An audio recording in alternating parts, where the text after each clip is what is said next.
Welcome back to Therapy Talk with Tammy and Pauline. I am Pauline, a licensed professional counselor, and I am here third week of reviewing The Last of Us. I've been having many reactions. The last episode, episode 2, really got me. That ending just, it took me out.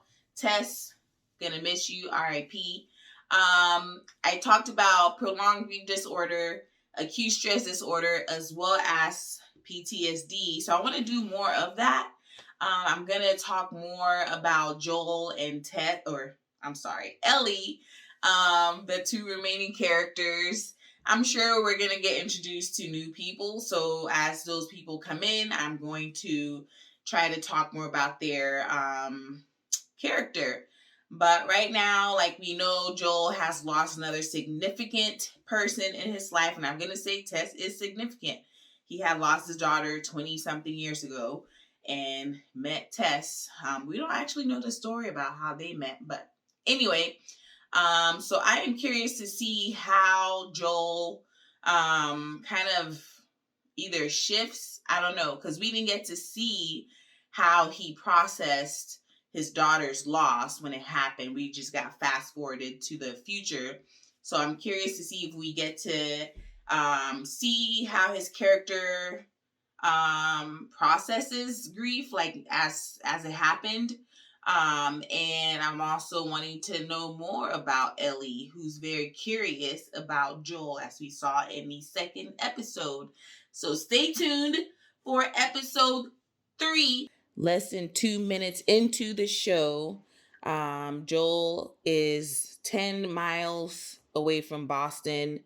Last place he and Ellie saw Tess. And as I had mentioned in the introduction about not really knowing how Joel processed the loss of his daughter 20 years ago, well, we just saw an image of him stacking rocks, which is a basically representation of a memorial remembrance of Tess. So he just quietly did this and kind of was silent for a bit, and has walked away. So here's something that we didn't know about Joel. And so I wonder what he actually did for his daughter, but also he has been wearing the watch that his daughter gave him for his birthday. Although it doesn't work, he still wears it. So perhaps that's the memorial he has for his daughter. Now, there was a scene of Joel walking up after he did the rock stacking, and Ellie is sitting there and there's silence. So it's kind of awkward. He's not looking at her. She's curious, looks mad, and she starts to talk and he cuts her off and say, "Hey, I don't want your sorries." So, well, that's something right there. We have this big reaction from Joel, who's assuming someone is feeling sorry for him. What does this mean? Well, this is partially why he probably has his wall up. He doesn't want people feeling sorry for him. And I wonder if this is how he kind of walked through the past 20 years of his life, not wanting people to feel sorry for him for losing his daughter. But anyway, Ellie basically just made it clear, like, hey, don't blame me for what happened to Tess, because I didn't choose this path. You both decided to take this trip to get what you needed. So, okay, come through, Ellie, with the boundaries. All right, so an interesting thing happened. Joel and Ellie are now in another abandoned house, but Joel is very familiar with this location. It's where he's hidden some things, but Ellie goes off on her own to explore. It's quiet. You know how kids, when they get quiet, you're like, they must be up to something bad, right? Well, Joel is so focused on whatever it is he's looking for. Ellie finds a hole, gets in there, and in that hole, she finds an infected who's trapped under rubble. She looked concerned and almost a bit of like, I don't know, sadness in her eyes, or compassion, I should say. But what she did was get closer. And Ellie, I don't know how she is just so Um, well, I guess I do know how, but she is somewhat brave, but also she's seen so much chaos that something just happened. Is like it just shuts off. But anyway, she approaches the infected, trapped. That infected is trapped again, and she pulls out her knife and cuts the forehead, which reveals the fungus or whatever it is that grows in the infected. And I think it's a bit of her trying to see what, like, curiosity. That's a big word for Ellie. She's just curious. And I think because she's infected but isn't having that type of reaction, I think her curiosity wants to know, like, what is this actually like? Because it's in me, but I don't look like these people. I'm not like zombie like, and so what's going on? But anyway, so she sees that, and the next thing she does, it's almost like a whole different person. She stabs the thing in the head, kills it, um, and walks away. Joel's like, "Hey, what were you doing?" Totally lies to him, like nothing. She was so nonchalant about it.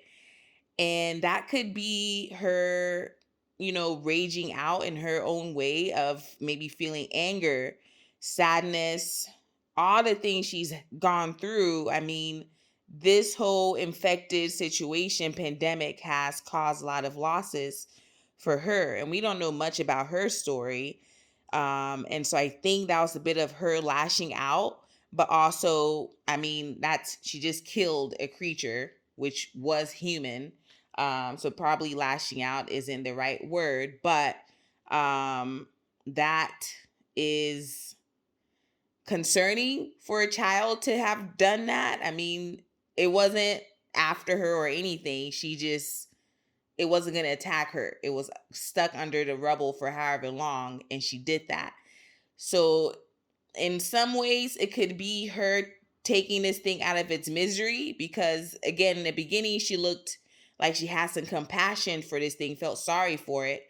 Maybe that's where she was coming from, but the look on her face said otherwise, which is kind of like some antisocial behavior here, where it's kind of, it's criminal like. I don't know, that's concerning for me. And I don't know, maybe I'm overthinking it. But anyway, that's what I'm getting from, or that's what I got from that scene. But perhaps since Ellie is young, we could probably look more into disruptive, impulse control, conduct disorders of some sort, um, due to her emotions and behaviors as to like what's been going on in her life. Could these develop into these other types of, disorders such as antisocial personality disorder? It could. But I there's more to be said here when someone has been living through this type of world their entire life. And also perhaps personality disorders is something we could have to talk about in the future. Antisocial is a personality disorder, and so we can probably talk more about that with some of these characters. There are indeed some new characters, and this is a man who seems to have been living by himself since the whole pandemic started, and like doomsday prepare. I mean, it he figured something out, and 4 years later, a one of his traps caught a human actually, and this human seems very charming but not at the same time. But I was talking about personality disorders earlier, and this character, so he's the one that's been preparing and has been living alone for 4 years, finally has company. I would say, I don't know much about him, but paranoid personality disorder, which is a pattern of distrust and suspiciousness such that others' motives are interpreted as malevolent. And I think he is a very paranoid man who could potentially be experiencing a personality disorder such as this. I don't know. Like, I've only watched his character for a little bit. But the other guy that he just rescued is in his home. And this guy is interesting. He just seems very charming. And I think there could be reasons of, like, hey, I really want to stay here. Like, I appreciate your help. And you helped me, you rescued me, and things like that. So he may be gassing this man up. I don't know. But in doing so, this character, I don't know his name, but let's call him Chuck for now, the homeowner. His he doesn't seem so guarded right now. I mean, he's a bit suspicious, but he may be smiling a bit, feels a bit shy when he's getting compliments from this stranger he rescued.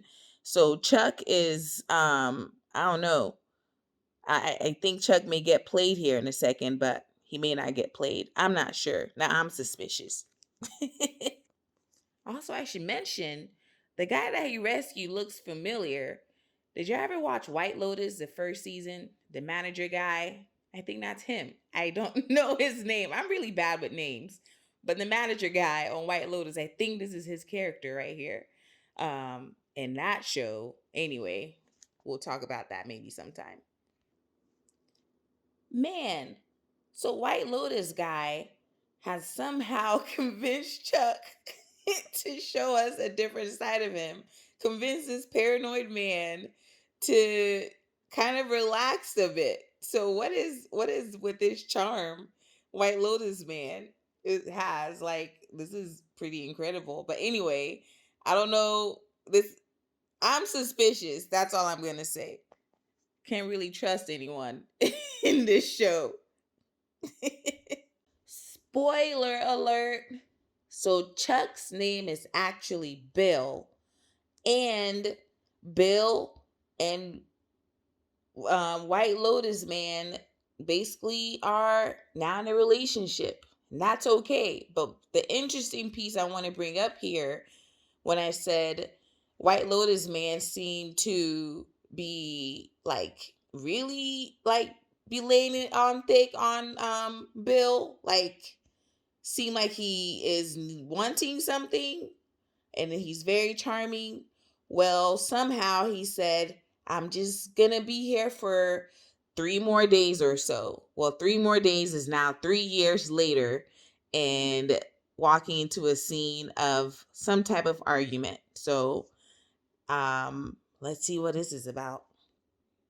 Okay, another spoiler. White Lotus manager man's name is, oh, I just totally forgot. He just said his name. Is it Jack? Is it John? Anyway, Fred? Dang. Okay. Anyway, not important. But what I just learned about his character is he gets to get what he needs, he's gonna be very dramatic. And he just said something very dramatic here. And dramatic in a way of he wants to paint a house or something, and instead of him just really asking and being like upfront about it, he tells Bill, well, I'm just gonna walk through one of those tripwires, and those are the tripwires that Bill has set up for the infected, and basically saying, well, I'm gonna kill myself if you don't give me what I want. Right? Manipulation right there. And with personality disorders, we're gonna see and hear people kind of talk like that, and usually is because they want to get their needs met. Not saying suicidal thoughts or suicidal ideations are not serious. Sometimes in this case, in this instance, he said that to get what he wants. And also remember, we're in a whole apocalyptic pandemic. There's not a lot of people around. So Bill, of course, is going to say yes because Jack, John, whatever his name is the only person he's seen. in a very long time. So that's something I want to note. Tess is back. Okay, no, not really, but it is a flashback to a what seems to be a better time. So Tess and Joel are the people that they got ready for. So you know how White Lotus Man was, kind of acting out to get what he wants. He was wanting to get ready for people, and as we know, Bill is very paranoid, doesn't really trust people. Somehow White Lotus Man charmed him, and they got he trusted him. And in this beginning scene, White Lotus Man totally just said something. He called Bill a paranoid schizophrenic. Not okay to say. Bill is paranoid. I don't know if he has schizophrenia or not. But that's what he said. Totally name called him, shamed him in front of this company, which is Joel and Tess. Well, this took a twist. More death. And Joel and Ellie are back. So we're back to more present day, and Bill and Jack. I don't know why I keep spacing on his name, but they are no longer with us. And I'll probably talk more about that at the end here. But I wanted to talk about something because there's been um this is back to back death right now, and of people that like Joel is familiar with, maybe that he's not close to, but he is familiar with them. And they left him a note. He read it, and in the note it says that use whatever you can, take whatever you need to keep Tess safe. And here we get to see Joel really, I thought he was going to cry and I was waiting for it, but he showed emotion. He showed emotion in a way of like, you see a lot of pain in his face, um just can't bear it because he just lost Tess not too long ago, and he's made it to another safe place or safe house perhaps, and stopping by to check in with some friends, which is Bill and Jack, and they are, or Fred, and they are no longer alive. And so this is a lot right now. And something that happened after basically Joel walked outside just to have a moment with himself away from Ellie. He comes back, and now we're going to hear Ellie try to bring up Tess in a way of like expressing her sympathy to him, but he stops her and says, "We are not going to talk about Tess from here on out." So basically, Joel has shut down again, and avoidance to not really experience his emotions. So he looked angry. Ellie just shut down herself. She's just looking at him like stunned. And they are back to their mission. As Joel has been reminded, you have a priority here, or more so a purpose, which is to take Ellie wherever she needs to go and do what you need to do and take what you need. So now they're back to business as usual. Okay, so that was the end of episode 3. And personally, I think I like this episode better than the other two. Not that they weren't great, it's just this one was very slow paced, and even though I was tense in some situations, expecting like something, big to happen, it didn't. Not like, I didn't jump and I wasn't scared, as I was with the other 2 episodes. But this was like a love story in the weirdest way, but it was like a very sweet story. A paranoid individual rescues a person who's in need just like he was, and they fell in love and had a Romeo and Juliet ending. But they have kind of changed the tone of this series, and I really appreciated it. I thought that even though it was kind of random, it was needed because what it did was reset Joel and Ellie on their journey, and they got a whole lot of supplies to get them to their next location. So I really enjoyed it. At the same time, I thought I was going to talk a lot more about grief. And we did talk about grief, and we did experience it because there was a lot more losses here.